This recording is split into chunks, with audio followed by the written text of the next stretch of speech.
નથી થઈ। અમારા હિતેશુઓ કાર્યકર્તાઓને મળી રાજકારણમાં રહેવું કે નહીં એ પહેલા ચર્ચા કરશે, બરાબર?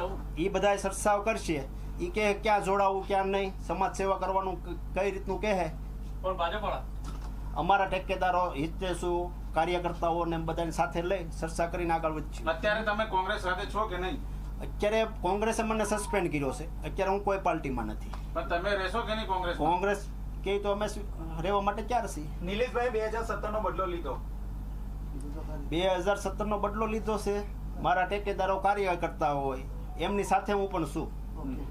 પણ તમારા ભોગે મતદારોએ ભોગવવાનું? મતદારોએ ને 15 જણાના ફોર્મ હતા, પેલું ફોર્મ મારું કેન્સલ થયું।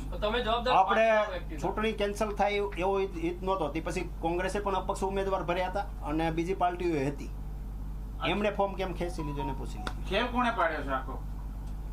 ખેલ કોંગ્રેસના અહીંના આગેવાનો કામ નહોતા કરતા અને હારવાનો સામનો કરવો પડે એની કરતા કામ નહોતા કરતા, પાછા આપણને કહે ચૂંટણી ટાઈમે અમે ન રિહાઈ તો ક્યારે રિહાઈ?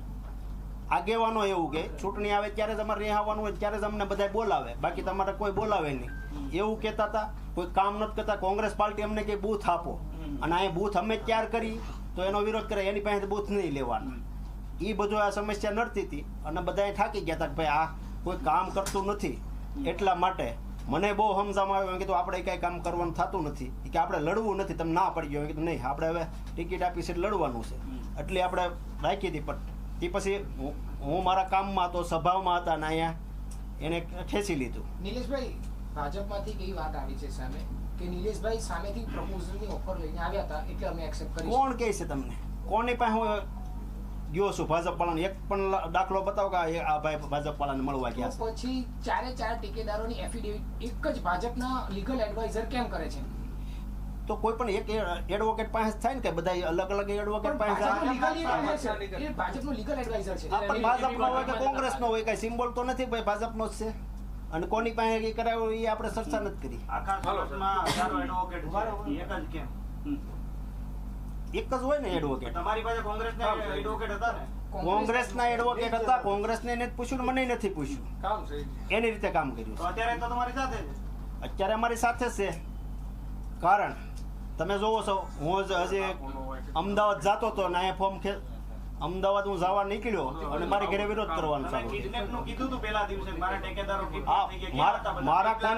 મારા કોન્ટેક્ટ બહાર હતા, ફોન બંધ થઈ ગયા હતા, એ બધા એની રીતે સેફ હતા।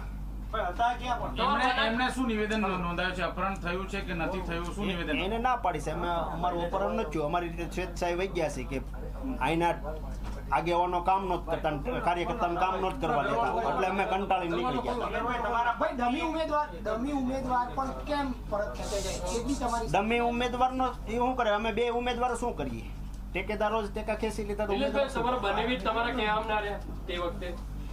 એને મને બહુ સમજાવ્યા કે કોઈ કામ નથી કરતા અને કોઈ તો આપણે ચૂંટણી શું કરવા લડવી, તમે ના પાડી ગયો। મેં કીધું હવે ના પડાય। નિલેશભાઈ, તમે શરૂઆતથી જ મીડિયાને ગોળ ગોળ ફેરવતા હતા કે પોલીસ સ્ટેશન જાઉં છું, અમદાવાદ જાઉં છું, આમ જાઉં? બસ અમદાવાદ જવા નીકળ્યો જ તો, તમે પણ ઘરે આવ્યા હતા વિરોધ કરવા વાળાને સાથે લઈને, ત્યારે હું અમદાવાદ જવા નીકળ્યો હતો।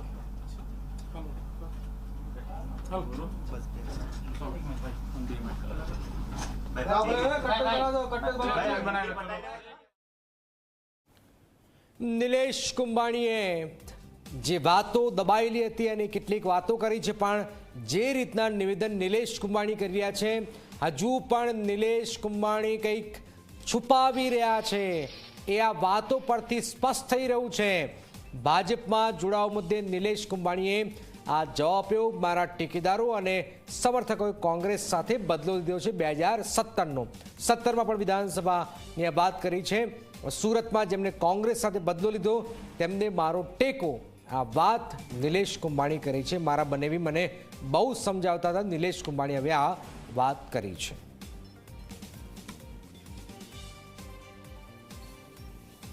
રાજકારણમાં રહેવું કે